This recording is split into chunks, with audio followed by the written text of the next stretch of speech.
Previously on B Movies with Booze. Get your maple syrup and Kraft macaroni dinner ready because we're going up north, eh? Okay, so it's time for me to go ahead and look up this next movie in my review. I'm going to be reviewing Dudley-Do-Right, starring Brendan Fraser. So let me just pull it up here on Hulu and... not on Hulu. Well, okay. I have a subscription to Netflix. Let's look up Netflix. Wait, it's not on Netflix.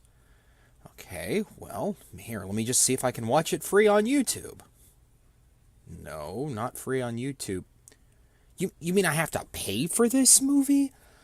Oh, no, I'm not going to pay for this movie. I mean, our motto's anything and everything, but anything? Oh, I can't bring myself to pay for this movie. Surely there must be another way. Oh, I have to do the most degrading thing ever to review this movie. Our motto is anything and everything. I will have to go to the public library and check it out. So while I'm waiting on that to come in, I went ahead and watched a free movie on Hulu, and that is Zoolander 2. Come back after the credits to learn, did we need a Zoolander 2?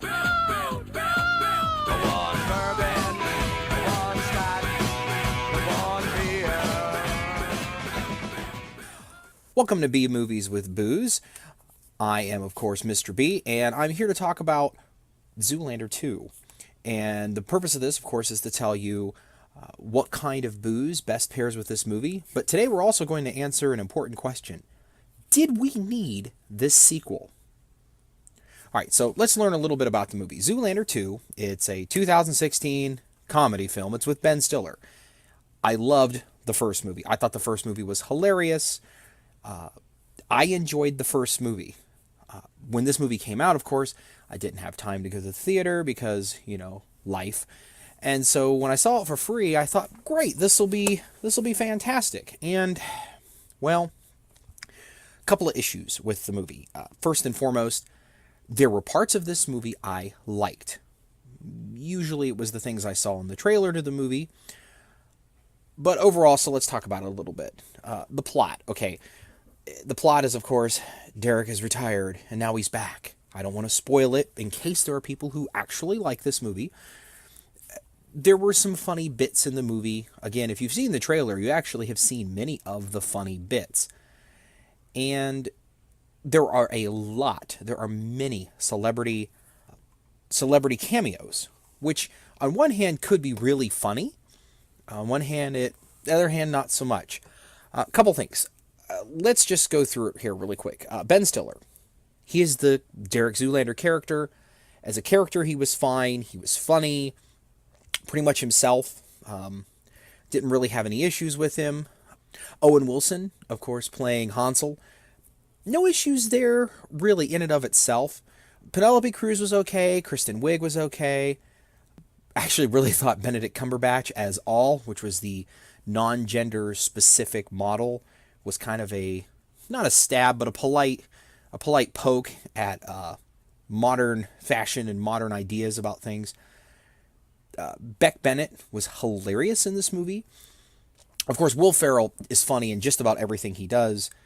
I enjoy Will Ferrell. I think he's hilarious. And so you would think all of these things together would make this a good movie. The many cameos, Sting's in it, and Sting was funny. So you would think this would be a great movie. But the problem is that, well, it's kind of like I guess the movie itself was long. It ran long for me. An hour and 45 minutes is a bit much for a comedy for me.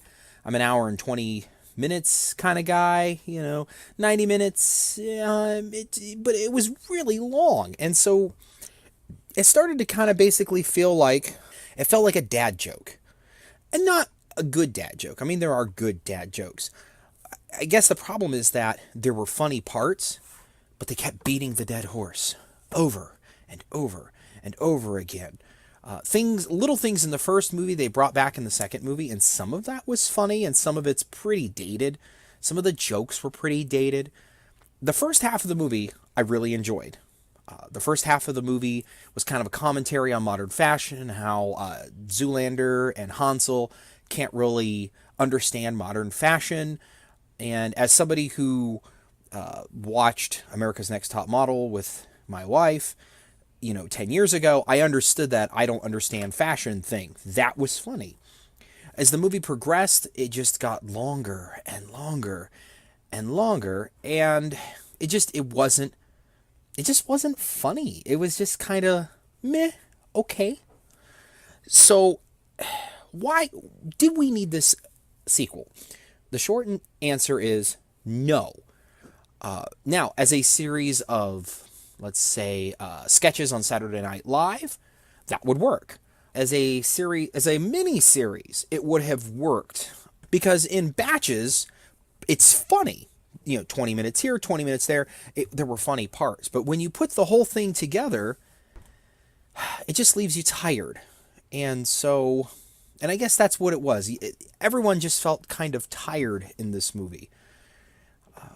Maybe it's because the script had been around for so long. I know that they had written this a long time ago, and I know that it took a long time to put together, but I really just thought that it just wasn't, it was okay, but it just wasn't the first movie. And maybe that's a fault of a sequel. They take all the things you liked in the first movie and they just keep going with it, which I didn't like. One particular scene that really bothered me is in the early part of the scene, Billy Zane is back and he is trying to convince Derek to kind of get back into things. I won't spoil it, but they talk about the whole model slash this and model slash that. It was a bit that was in the first movie. It was funny in the first movie, but this went on, it felt like for like 10 minutes of model slash this and model slash that, and it just didn't work. It didn't work as a scene for me. It didn't work as a movie. Owen Wilson as Hansel, one of the problems I had with the Hansel character was there was this whole weird thing with he was involved with a basically group love, and it was kind of a weird thing in the first movie, and then they just ran with it in the second movie, and it was very, very weird. It was just uncomfortable, quite frankly. The whole Will Ferrell thing, again, Will Ferrell really steals the show when he's on there. He, of course, is very funny. Benedict Cumberbatch, as I mentioned earlier, everything he did it's just funny. He's such a serious actor, and to see him in this role is just hilarious. A lot of throwbacks to the first movie. Some of them were good, some of them were not so good.